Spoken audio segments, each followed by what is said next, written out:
Un vaste espace pour une célébration intime dans la basilique souterraine. Le groupe des jeunes anime la célébration de l'onction des malades.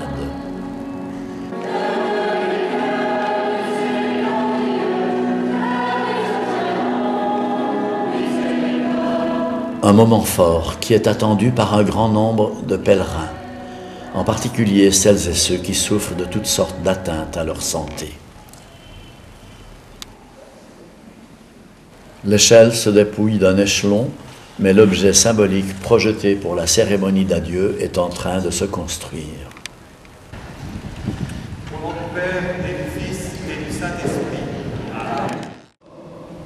C'est dans notre faiblesse que le Seigneur vient déployer la force du salut. Et c'est à notre pauvreté qu'est annoncée et confiée la bonne nouvelle.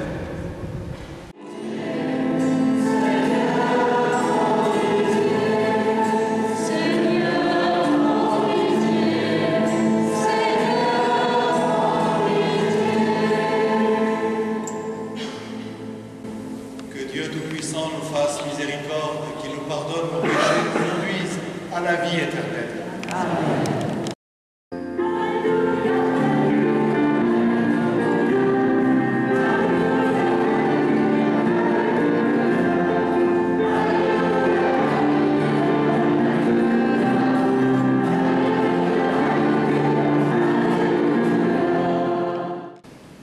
En ce temps-là, Jean appela deux de ses disciples et les envoya demander au Seigneur: es-tu celui qui doit venir, ou devons-nous en attendre un autre?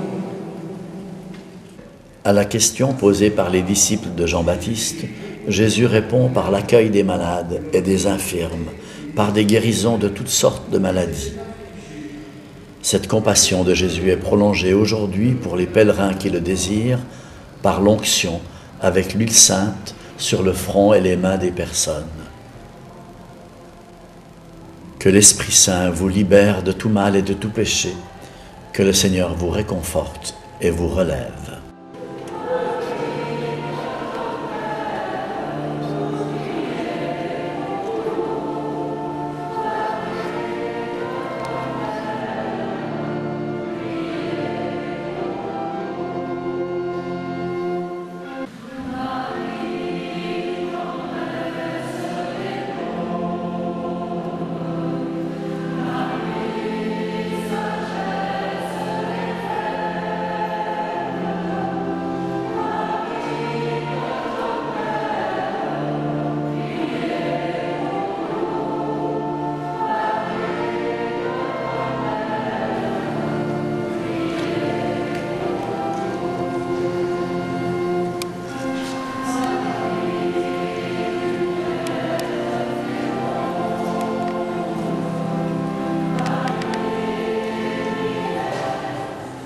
On voit que tous les autres pèlerinages sont toujours assez attentifs quand on leur dit mais vous savez que nous on est 600 à peu près ici cette année, mais il y a un bon tiers qui sont des jeunes, des enfants, des ados qui donnent aussi comme ça une semaine de leur été pour se mettre au service des pèlerins en situation de maladie ou de handicap et qui animent aussi les célébrations en faisant des chants, en faisant de la musique, etc.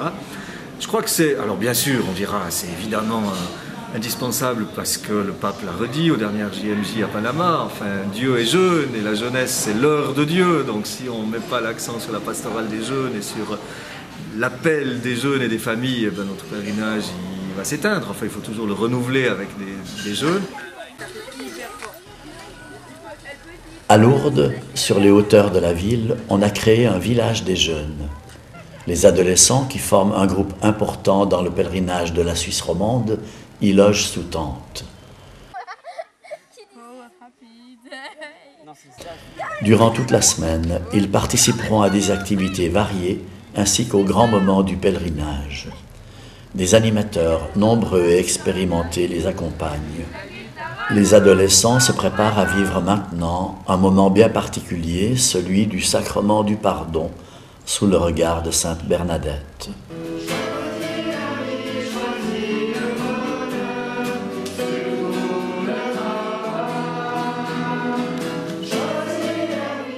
Heureux vous les pauvres, le royaume de Dieu est à vous. Alors, dans le cœur, qui a été façonné avec la pâte à molder, il y a des cailloux. Chacun pourra prendre une pierre, ou un ou deux cailloux.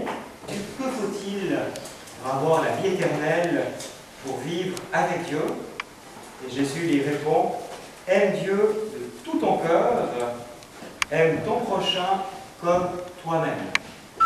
À partir d'une parole du Christ, chacun est invité à un examen de conscience. Puis on emporte une pierre pour signifier son désir de s'alléger de ce qui, parfois, alourdit le cœur.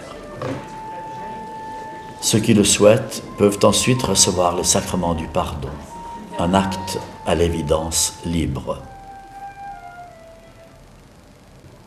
Monseigneur Alain de Rémy, qui a visité le village des jeunes, est frappé par leur engagement, en particulier au service des malades et handicapés, durant ce pèlerinage. Le souvenir, c'est l'attention de jeunes, un maçon, un paysagiste qui prennent une semaine de leurs vacances pour s'occuper d'un handicapé profond, d'une personne handicapée qui a un handicap profond, et ils ne sont pas du tout des spécialistes, ils ne sont pas de formation d'infirmiers, mais ils se laissent préparer et ils vivent cette semaine intensément avec cette personne. Ça, c'est absolument extraordinaire, c'est très beau.